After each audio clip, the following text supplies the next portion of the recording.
कहानी है रामपुर गांव की, जहां के मर्द महिलाओं को हमेशा नीचा दिखाने की कोशिश में रहते। अरे अभी तक खाना नहीं आया, क्या मुझे एक और शादी करने की जरूरत है?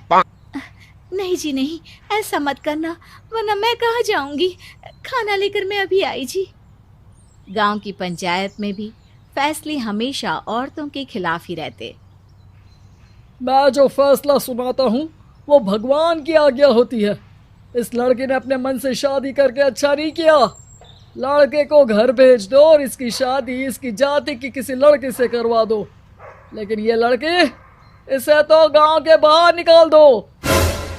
नहीं नहीं जमींदार साहब, ये क्या बोल रहे हैं? ऐसा नहीं हो सकता। मेरी बेटी मासूम है, इसे अच्छे बुरे की समझ नहीं है। अरे कहाँ जाएगी ये बेचारी? कहाँ जाएगी? इतनी चिंता है तो पूरे परिवार का गांव निकाला कर देते हैं। बेचारे पूरे बसे बसाए परिवार को गांव छोड़ना पड़ता है। चाहे जो हो, अगर बेटियों को कंट्रोल नहीं कर सकते तो गांव में रहने का कोई मतलब नहीं है।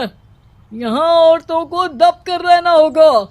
कोई भी अपने हिसाब से कुछ नहीं कर सकता, सब ईश्वर की मर्जी से ही होगा। तभी गांव का एक आदमी दौड़ा दौड़ा आता है। सरपंच साहब, जमींदार साहब, वो कालिया है ना, उसकी बेटी पढ़ने के लिए शहर जा रही है। अच्छा, ये कब हो गया? और कालिया की हिम्मत कैसे हो गई ऐसा करने की? लेकर आओ उसे और उसकी बेटी को। बस फिर क्या था, हाजिर हो जाते हैं कालिया और उसकी बेटी सरपंच के सामने। और कालिया, ये क्या सुनने में आ रहा है? बेटी को इंजीनियर बना रहा है तू? और ये बता, गांव में तो स्कूल नहीं है, फिर कहाँ से इतनी क्लास पास कर गई तेरी बेटी? राधा, जो कि कालिया की बेटी है, उसे लगता है कि सरपंच उसकी तारीफ कर रहे हैं। सरपंच जी, मैंने ऑनलाइन पढ़ाई की है, डिस्टेंस लर्निंग से। सभी में मैंने अच्छे नंबर पाए हैं, जिसे देखते हुए शहर की इंजीनियरिंग कॉलेज में मुझे स्कॉलरशिप मिली है। वाह जी वाह, क्या होती है ये? पहले तो ये बताओ, फिर आगे की बात करते हैं। पूरा गांव राधा की बात सुन रहा था और राधा बोलती जा रही थी। तो ऐसे मैं फ्री में एक अच्छी शिक्षा लेकर गांव में जो कुछ परेशानियां हैं, जैसे बिजली, पानी और इंटरनेट जैसी समस्याओं के लिए काम करूंगी। मैं गांव को शहर से जोड़ने के लिए पुल का निर्माण करवाने का प्रस्ताव रखूंगी। मुझे पूरी उम्मीद है कि जल्द ही हमारा गांव भी तरक्की की राह पर चल पड़ेगा। राधा की बात सुनकर सारे गांव वाले ताली बजाने लगते हैं। सरपंच को समझ नहीं आता कि वो क्या करे। चुप रह नादान लड़की, गांव के खिलाफ जाने के लिए तुझे गांव से बेदखल कर दिया जाएगा, वो भी पूरे परिवार के साथ। और हाँ, अगर ठीक से गांव में रहना चाहती है तो ये पढ़ाई लिखाई छोड़ दे। हम तेरे लिए गांव का कोई होनहार लड़का देखेंगे। तभी गांव का एक आदमी बोल पड़ता है। अरे नहीं नहीं सरपंच जी, राधा बिटिया जो बता रही है, अगर वैसा हो जाए तो हम लोगों को पैसा कमाने के लिए बाहर नहीं जाना पड़ेगा। हाँ जी, और ना ही कोसों दूर पानी के लिए भटकना पड़ेगा।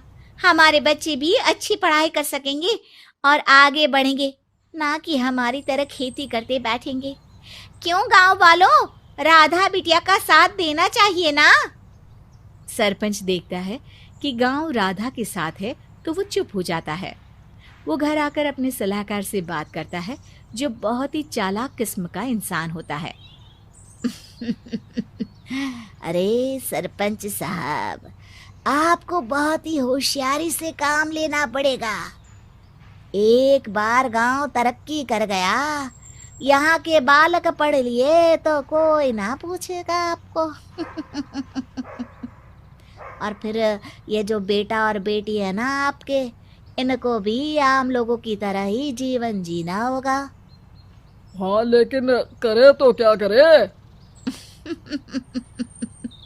वो ना आप मुझ पर छोड़ दीजिए, बस मैं जैसा बोलूं करते जाइए।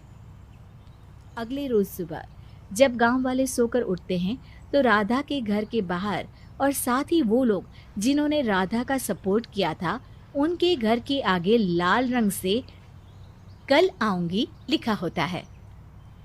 कल आऊंगी, यह क्या होता है? अरे यह तो खून से लिखा है, लगता है कोई भूत प्रेत या चुड़ैल का साया है। चलो सरपंच जी के पास चलते हैं। सभी सरपंच के पास जाकर उसे सारी बात बताते हैं। अरे ये तो बड़ी मुश्किल की बात है। चलो मैं एक बाबा को जानता हूँ, उन्हें बुला लेता हूँ। सरपंच बाबा को लेकर गांव के घर के बाहर जाता है।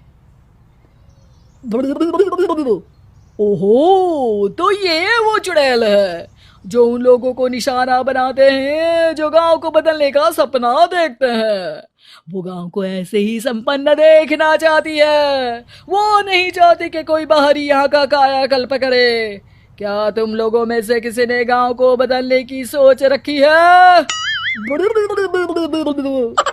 तभी राधा की माँ रोते रोते आती है। मेरी राधा घर से गायब हो गई है। अरे कोई तो बचाओ, मेरी बच्ची कहाँ गई?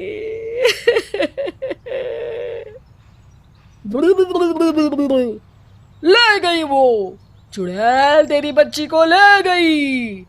अब वो उसे श्रापित करके छोड़ेगी, उस पर चुड़ैल का साया हो जाएगा। तभी बुरी सी हालत में राधा भी वहां आ जाती है। उसके बाल चुड़ैल की तरह फैले होते हैं और कपड़ों में खून लगा होता है। सभी राधा को देखकर डर जाते हैं। माँ, पता नहीं मुझे कौन उठा कर ले गया था। अरे दूर दूर हो जा चुड़ैल, अब हम लोग इस गांव में नहीं रुकेंगे। अरे कैसी बातें कर रहे हैं आप? कल तो आप मेरे भरोसे गांव का हुलिया बदलने, अपने बच्चों को पढ़ाने और तरक्की उन्नति की बात कर रहे थे, तो आज क्या हो गया आपको? ये फिर तुम लोगों को बहकाएगी। ये चुड़ैल गांव में आ चुकी है, ऐसे ही ये तुम्हारे घर के बच्चों को भी ले जाएगी। गांव वाले राधा को गांव से बाहर निकाल देते हैं। उसके माँ बाप रोते रहते हैं, लेकिन गांव वाले नहीं मानते। मैं भी अपनी बहन के साथ गांव के बाहर रहूंगा, लेकिन वो पढ़ाई नहीं छोड़ेगी। वहीं सरपंच के घर पर सलाहकार कहता है। देखा, सांप भी मर गया और लाठी भी नहीं टूटी। लेकिन अगले ही दिन सरपंच के घर के बाहर भी वही शब्द लिखे होते हैं। और फिर सरपंच की बीवी कहती है, हमारी बेटी को किसी ने अगवा कर लिया है। तभी राधा का भाई वहां आ जाता है। अरे गांव वालों, मैंने सरपंच जी की बेटी को देखा था। वो चुड़ैल उसे उठाकर ले जा रही थी। अरे क्या मजाक कर रहे हो? नहीं नहीं सरपंच जी, आप नहीं जानते। वो चुड़ैल अब आपकी बेटी में आ जाएगी, जैसे राधा के अंदर आ गई थी।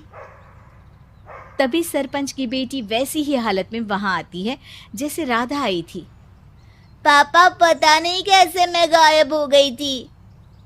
चुड़ैल, इसके अंदर भी चुड़ैल का साया है, मारो इसे। अरे नहीं नहीं, इसे भी राधा के पास गांव के बाहर ही भेज दो। अरे चुप रहो, मेरी बेटी कहीं नहीं जाएगी और चुड़ैल वुड़ैल कुछ नहीं होता है। अरे कैसे बात कर रहे हो सरपंच जी? आप तो बोल रहे थे कि आपका फैसला भगवान का ज्ञान होता है, तो अपने पर बात आई तो अब आप ऐसे बोल रहे हैं। अरे ना ना ना, आपको अपनी बेटी को त्यागना ही होगा। अरे बुलाओ बाबा को। राधा का भाई बाबा को ले आता है, जिसे अब गांव वालों के डर के कारण सच बोलना पड़ता है। मैं कोई बाबा नहीं हूँ, मैं तो मोची था। ये सलाहकार महोदय ने मुझे कहा था एक्टिंग करने को। अब वो मुझे पैसे देने वाले हैं। अब मुझे माफ कर दो। गलती हो गई, मुझे माफ कर दो। तभी वहां राधा आ जाती है। देखा सरपंच जी, जब गांव के बच्चे साक्षर होंगे तो आप जैसे लोगों की चालाकी नहीं चलेगी।